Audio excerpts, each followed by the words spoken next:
माह के पहले सोमवार के बाद आने वाली है सावन की शिवरात्रि। यूँ तो हर माह की कृष्ण पक्ष की चतुर्दशी तिथि को मासिक शिवरात्रि आती है, लेकिन सावन की शिवरात्रि का विशेष महत्व है। पौराणिक मान्यताओं की माने तो कृष्ण पक्ष की चतुर्दशी तिथि को महादेव शिवलिंग के रूप में प्रकट हुए थे और इसी दिन उन्होंने समुद्र मंथन से निकले कोलाहल विष का पान किया था। कहते हैं इसी दिन भगवान भोले के परम भक्त रावण ने सबसे पहले कांवड़ यात्रा की शुरुआत की थी और आदिदेव महादेव का जलाभिषेक किया था। तभी से इसी माह निकलने लगी कांवड़ यात्रा। आजकल 3 तरह की कांवड़ यात्रा प्रचलन में है।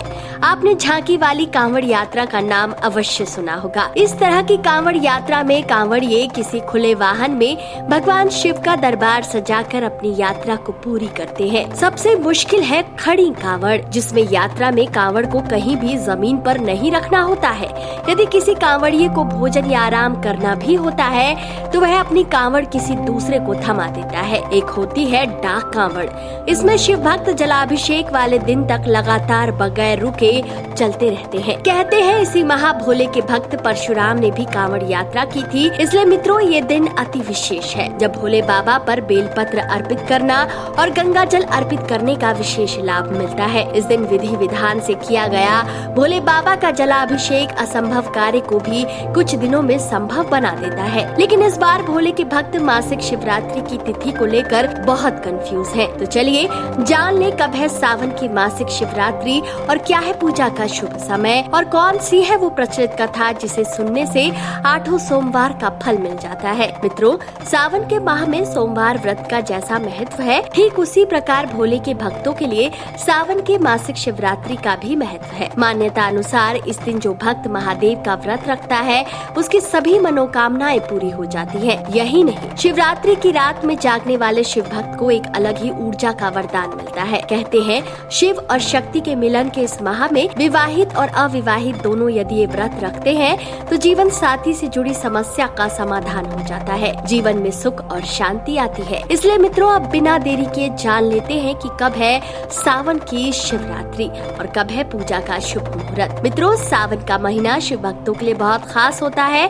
इस साल 15 जुलाई 2023 शनिवार के दिन चतुर्दशी तिथि पड़ रही है। ऐसे में शनिवार के दिन मासिक शिवरात्रि के पड़ने से ये तिथि और भी खास हो जाती है। जिन्हें कुंडली में किसी भी प्रकार का भय सता रहा है या काल मृत्यु का योग है, ऐसे लोग शिवरात्रि के दिन कांवड़ उठाकर भोलेनाथ पर जल अवश्य चढ़ाएं। इस दिन शिव मंदिर में दीपदान भी अवश्य करें। मित्रों, अब नोट करें शिवरात्रि पूजा का शुभ मुहूर्त। हिंदू पंचांग के अनुसार श्रावण मास की शिवरात्रि 15 जुलाई 2023 शाम को 8:32 पर शुरू होगी और 16 जुलाई 2023 को रात्रि 10:08 पर समाप्त होगी। लेकिन ध्यान रखिए, भोले बाबा की पूजा विशेष होती है, इसलिए शिवरात्रि को भोले बाबा की पूजा आधी रात को होती है, जिसे निशिता काल कहा जाता है। इसलिए समय काल का ध्यान अवश्य रखें। पूजा शुरू करने से पहले स्नान अवश्य करें, साफ कपड़े धारण करें। इसके बाद शिवलिंग पर गंगा जल, दूध, घी, शहद, दही, सिंदूर, चीनी, गुलाब, बेलपत्र, जल चढ़ाकर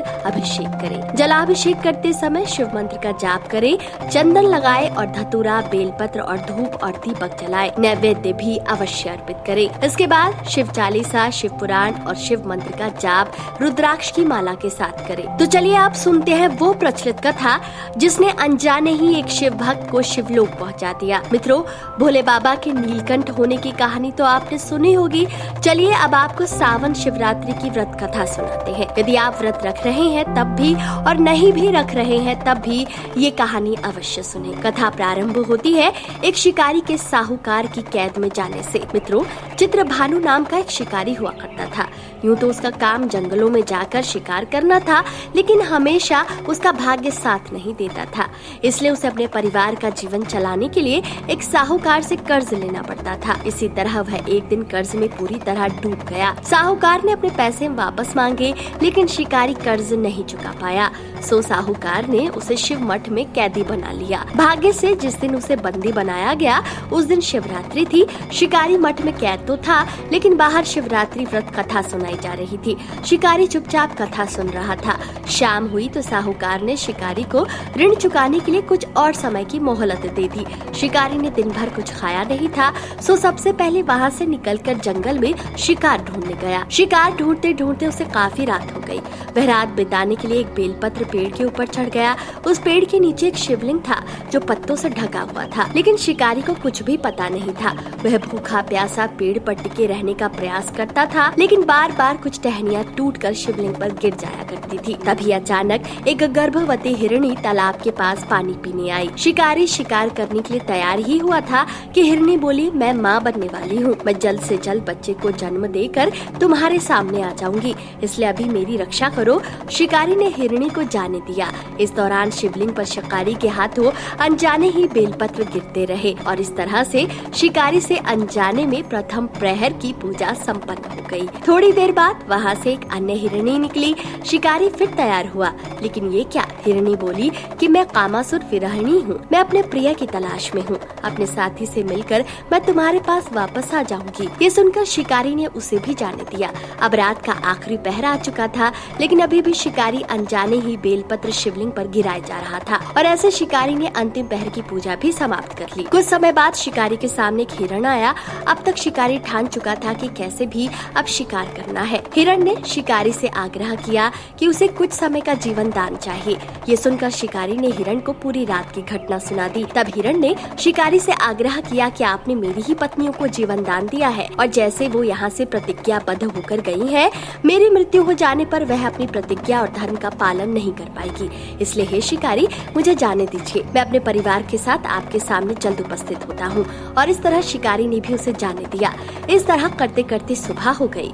भूखे प्यासे रहने के कारण उपवास, रात भर जागने और शिवलिंग पर बेलपत्र चढ़ाने से अनजाने में ही शिकारी से शिवरात्रि की पूजा पूर्ण हो गई और उसका फल भी मिला। थोड़ी देर में हिरण अपने परिवार के साथ उसके सामने आया।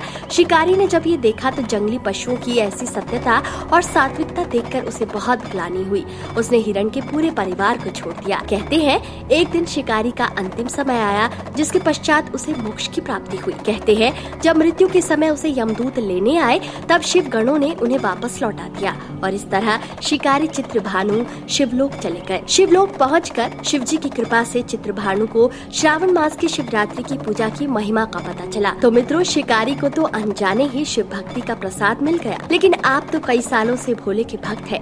आपकी भक्ति से महादेव कितने प्रसन्न होंगे, ये आप सोच भी नहीं सकते। तो मित्रों, आपको आज का वीडियो कैसा लगा कमेंट करके जरूर बताएं।